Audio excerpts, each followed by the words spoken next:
Greetings, Admirals. This is the Sarcasm Detector coming to you from the Salone Dyson sphere, somewhere between the Beta and Delta quadrants. In this show, we're going to be taking a look at the Arbiter, Tier 6 Fleet Battlecruiser, an upgrade to the Avenger Fleet Battlecruiser. First of all, we're going to take a look at the ship's stats, and then a look at the build that I have on this ship running currently. Towards the end, we're going to try on some different shield visuals to see how it looks like on the ship. And at the end, we're probably going to do a run or two just to see how she performs.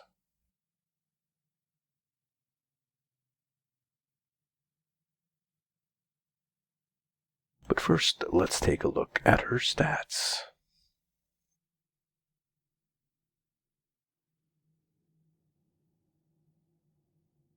So here's the ship. First of all, I'd like to say that I did get the normal variant first and maxed out its masteries, and then got the fleet version and maxed it out as well. Comes with the standard Battlecruiser masteries, so physical and kinetic resistance, critical severity, some more all damage resistance, and 10% hull hit points. We're going to take a look at the trait the ship comes with in a few moments, but first, the basic stats: 500 crew, which is kind of low for a cruiser, but the Avenger, the ship that this is based on, had the same amount. This is a very small, compact ship. Basically, they've removed all the science bits and just made it pure warship. The Klingon variant, the Kurak, has about 4 or 5 times more crew. Typically, with the way this game runs, the less crew, the better. The way I have this built, I'm running at 18.8 power transfer rate per second. Defense bonus goes up to 87%, 87.7% at full throttle. 86k hull. Some fairly decent resistances there. Very nice crit severity and fairly decent crit chance. Going to full throttle. You see almost 28% degree per second turn rate, which is, for a cruiser, very, very nice. It's not the most maneuverable cruiser out there, but it's really high on the list.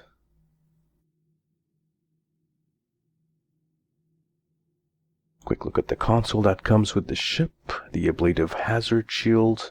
As you can see, it's got some reduced damage to shields and passive shield regen. When triggered, it absorbs about 15k worth of hull damage, and on expiration does a massive 23k hit point heal to the hull, and about 9k to each shield facing. I'm not running it because, well, I think it's a gimmick, but some people might be interested in there. It does have a 2-piece bonus set with the console that comes with the Tier 5 Avenger. The bonus for that is basically extra turn rate and extra damage. Now, this ship is supposed to fit the cloaking console. However, unfortunately, you can see it's all lit up red. They forgot to update the console itself. As you can see here, there is an entry for the Fleet Battlecruiser and the Fleet Battlecruiser Tier 5U. Unfortunately, this is the Fleet Battlecruiser Tier 6. Till they update the cloaking device console, we're not going to be able to fit it, sadly. So this is the build I currently have on the ship. Some astute viewers might notice I'm not running the kinetic cutting beam, and we'll be going to get to that soon. It has to do with the new trait of the ship. So as you can see, you can actually pick any color weapon you want. I'm just running the anti-protons because that's the set I have, and really I couldn't be bothered to upgrade something else. This works just fine for me. Running the 3-piece Iconian set, deflector, impulse engine, and shield. and running, of course, the Spire Warp Core, which I've brought to Elite before. The new meta probably encourages running the full 4-piece Iconian set. I just don't have the resources right now to upgrade that Warp Core to Ultra Rare to get the amp, so I'm just sticking with this for the moment. But in the future, I will be upgrading.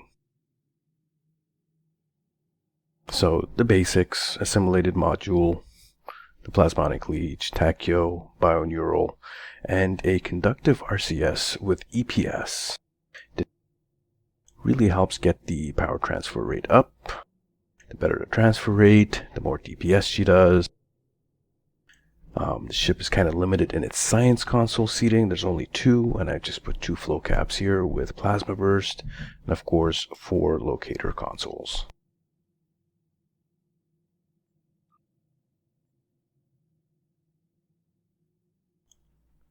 It's my usual allotment of traits here.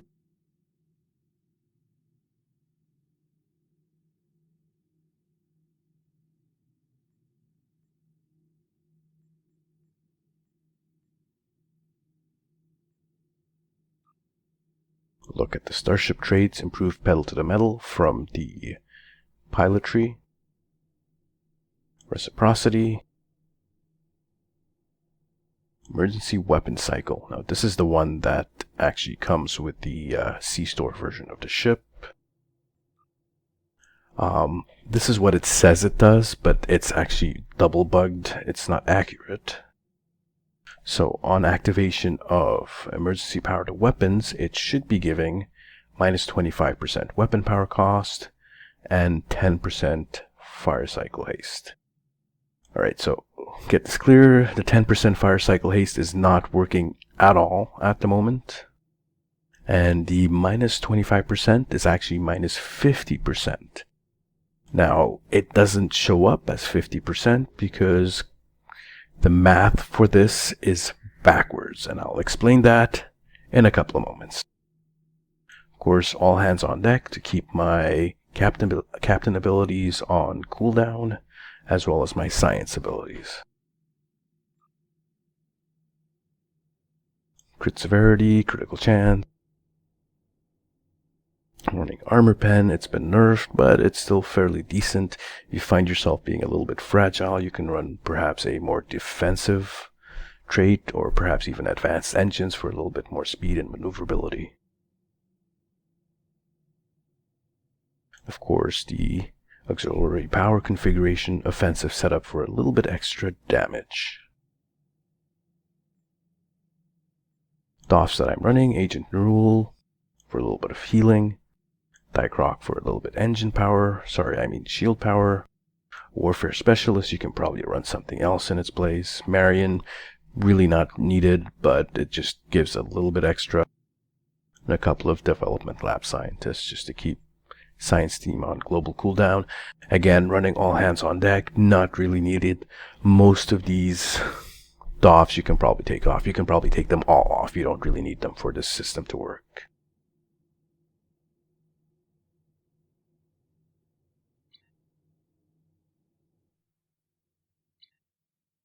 Here are my bridge officer stations. So this is a reciprocity build. I do not need to double up on any of my tactical powers. This ship is really unique. It's the first time ever we can run 2 Lieutenant Commander tacticals on a cruiser type ship. So taking advantage of that, I'm running, of course, Omega Beta Tactical Team Standard. FA3 for the first time, running with Omega Beta. I am running Override Subsystem Safeties 2, Chemocyte Laced Weaponry 1, and I just added Intelligence Team 1 in there for giggles because there's really nothing else that I need in there. For the, oh, by the way, these are all superior Romulan operatives to get the maximum amount of crit chance and crit severity. My engineer is a pirate running Dem 3, 2 copies of emergency power to weapons. I'm not alternating with something else like shields, engines, or auxiliary.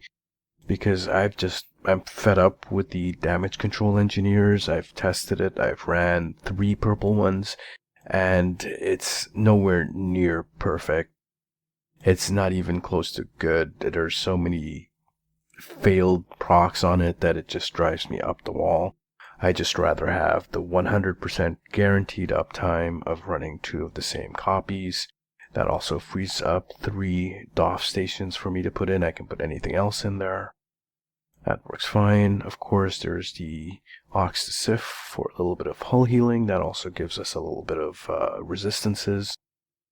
This can be replaced with a engineering team, if you like, which would add a debuff clear and a minor hull heal as well. For my science, I am running a pirate efficiency DOF, and that's just running science team and hazard emitters. Of course, hazard emitters is a debuff clear as well, so is the science team. It works out really well. Moving on. Alright, so let's take a look at what the new trait actually does. If we hover over a weapon here, you'll see it has -10 weapon power when firing. Normally cruisers have this one, weapon system efficiency. It says -25%. However, if we activate it, it only removes 20%. The math on this is literally backwards. So I'm just going to type it out. This is what you would imagine the math should work if you want to take off 25%.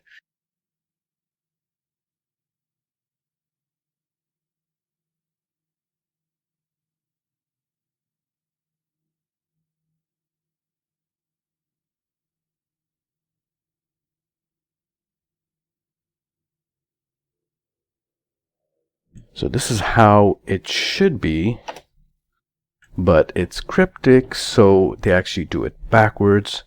What it ends up being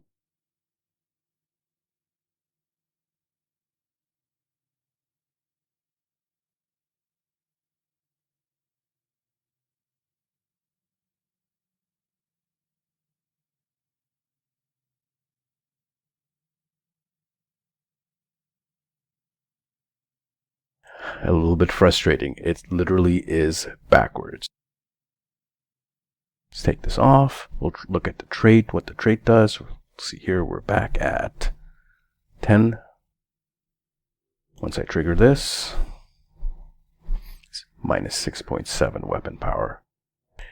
So that looks like 33%, 34%. It is actually 50%.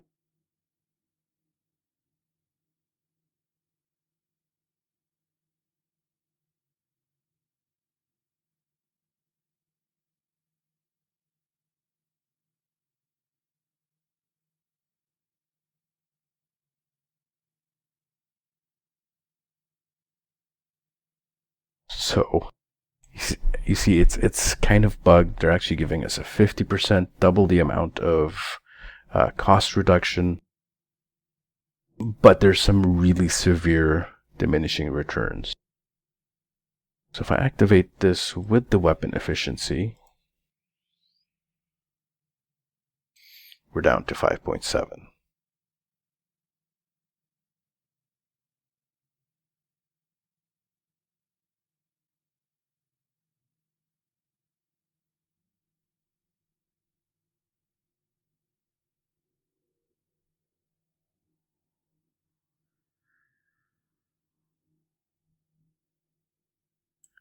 As you can see, some extreme diminishing returns on that.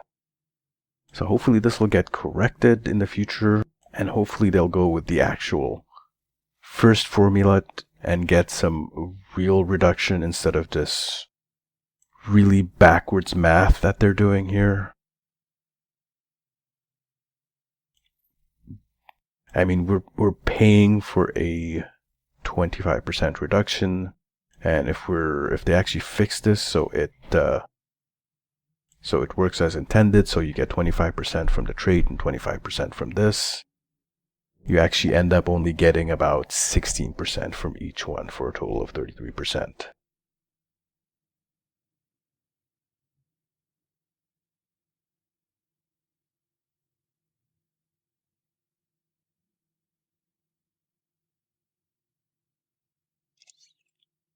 Again, as we pointed out, because we have such a high transfer rate, and because we're reducing the weapon power cost by so much, 5.7 here per weapon,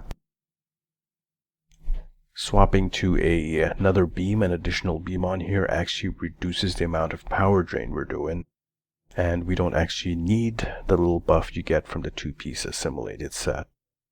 It works really well. The power levels on this never drop below 108 and usually average at about 113. The drop actually averages about 113. Most of the time it's a solid 125.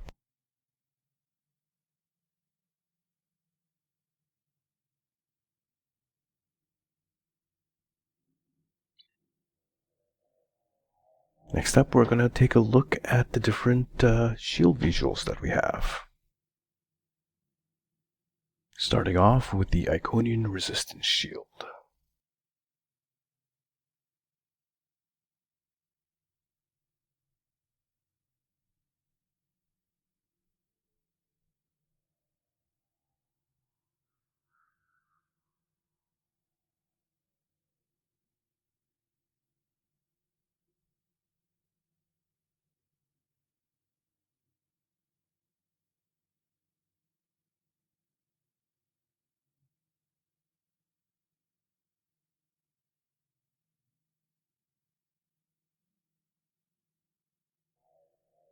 This is the M.A.C.O shield.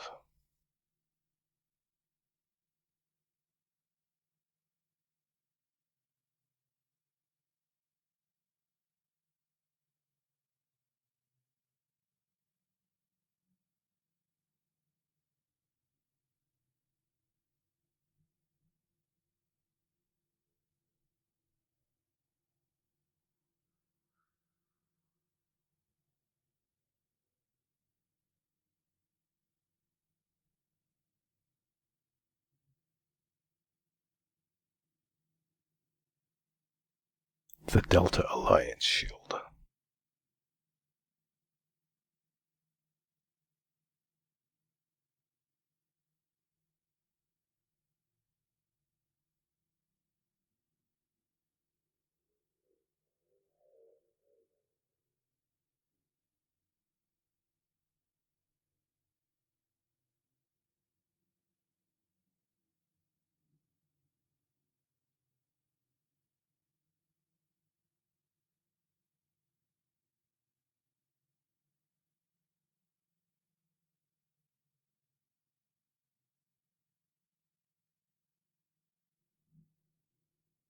The Nukara Reputation shield.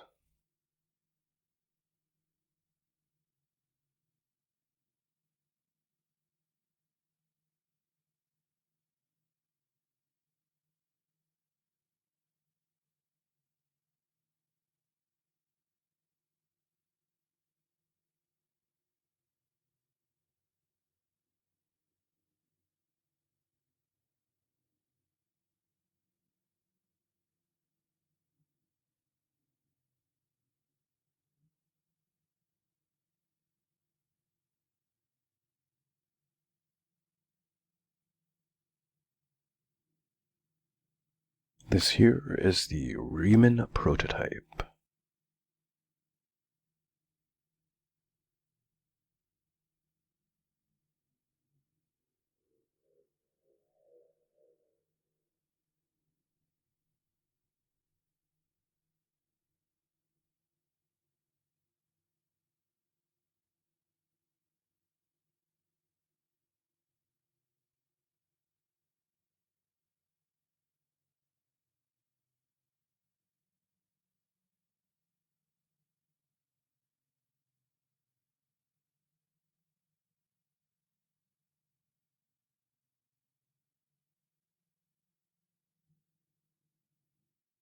The Breen shield.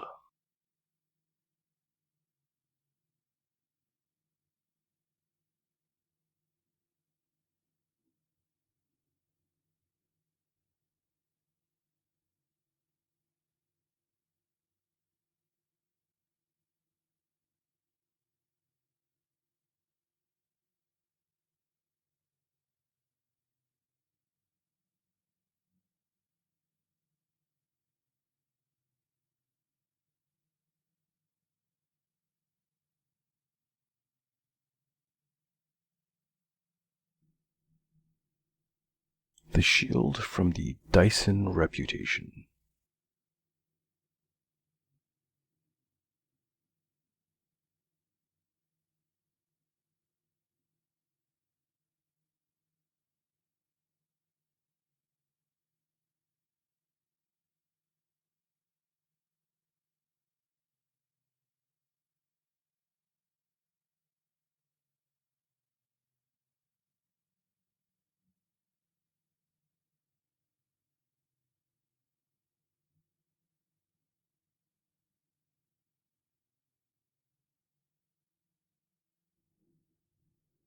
The Jem'Hadar shield.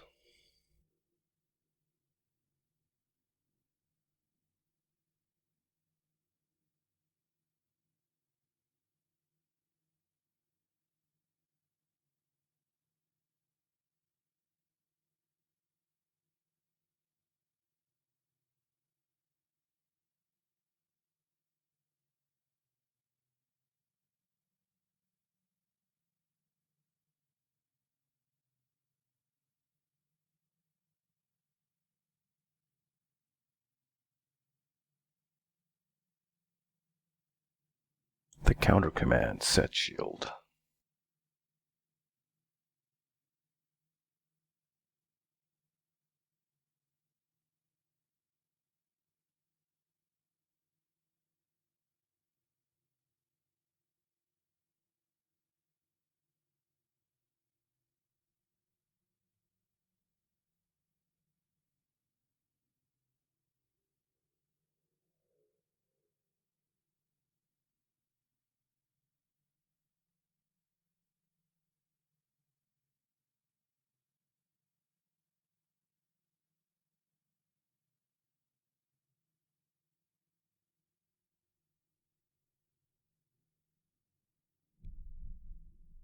Alright, so some of those shield options actually look pretty good. Next up, we're going to take the ship into a Borg Red Alert, followed by a Federation Fleet Alert. Stay tuned.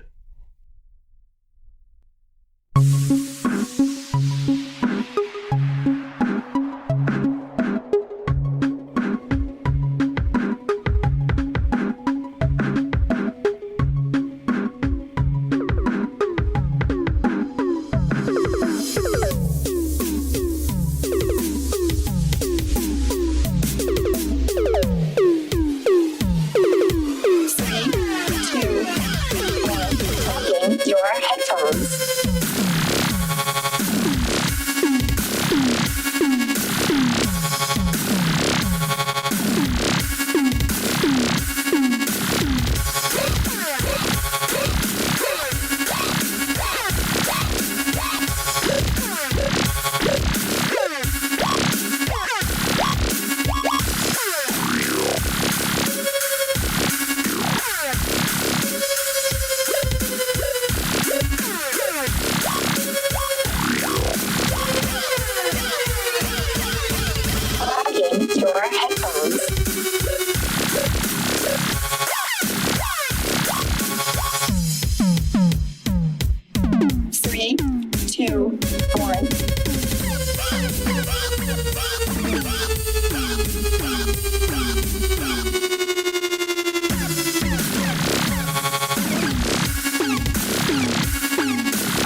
So all in all, a pretty decent ship.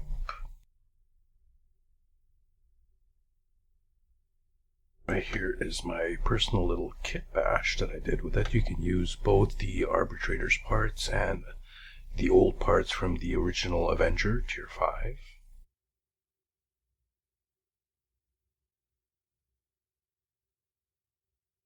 So there are a couple of problems with the ship, like the cloaking device doesn't work, the trait that comes with it is problematic. There have been reports that certain tailor options aren't working either. Performance-wise, she's really on top of the pack of cruisers. I would put her somewhere between the Azteca and the Cheshire.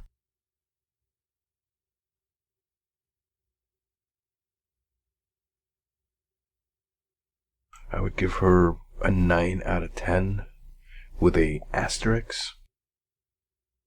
There's still some problems that need to be fixed.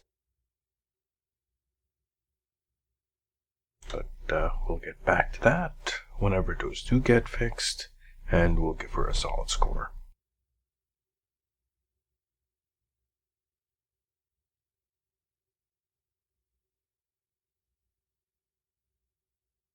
The ship is definitely recommended. I hope you enjoyed the video. If you did, please give us a like, subscribe, and tell your friends about it.